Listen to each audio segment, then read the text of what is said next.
WCNC Plus. I'm Nick Sertivant. It is, in case you are not looking at the calendar, I'm bad for this as far as dates, right? But it's November 4th, which means Sure is.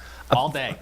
Folks really skip Thanksgiving and they go from Halloween to Christmas. There's no Christmas music on in my house. I don't know what you're talking about. I've been seeing a lot of Christmas stuff. Look, we got Thanksgiving first, folks, and then we have Christmas. Thanksgiving, Christmas.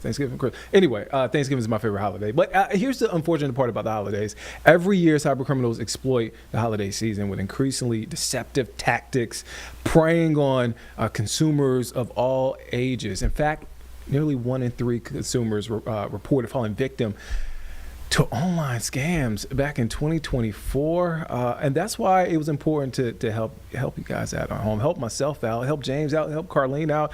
We have Diedra Porche, the National Head of Community and Business Development at JPMorgan Chase. Diedra, thank you for your time.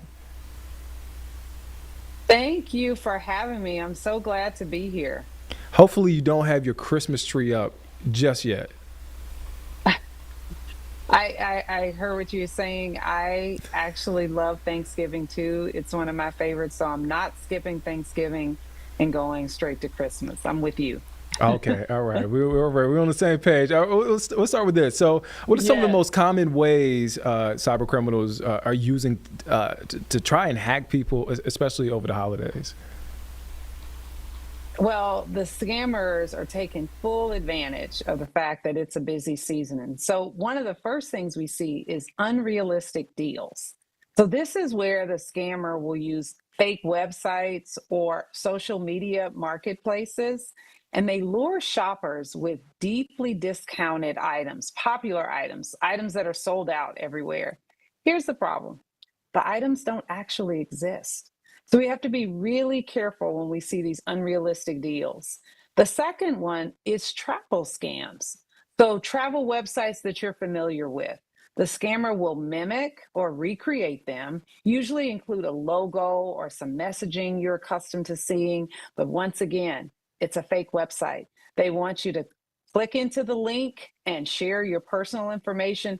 They may even be trying to corrupt your computer with malware. So be careful about those. And then third one, and this is really big during the holiday season, it's missing items. So a missing delivery. They'll send you an email or a text message and they'll tell you you've missed a delivery.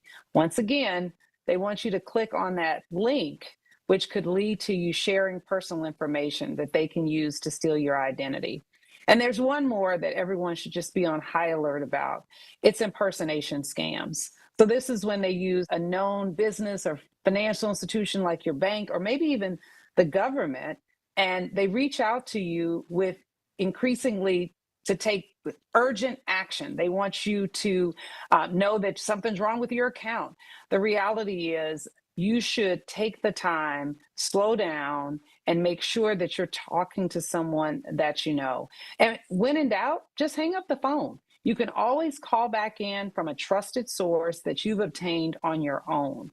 Those are some of the common schemes that we're seeing right now. We were talking about this earlier. I feel like I'm always, and not just me, all of us, we're always being sold something on social media, right? I'm always seeing an ad for something, Yes. something deeply discounted, as you just mentioned. How does social media play into all of this? Well, fake deals are everywhere. And so we just have to be cautious and we have to pause and think.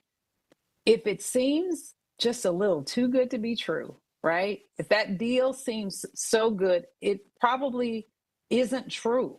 And so it's really about slowing down because it's all over the social media sites. And the best thing to do is to work closely with trusted retailers that you know. But here's the most important thing. You got to verify those sites because the sites oftentimes are recreated or mimicked.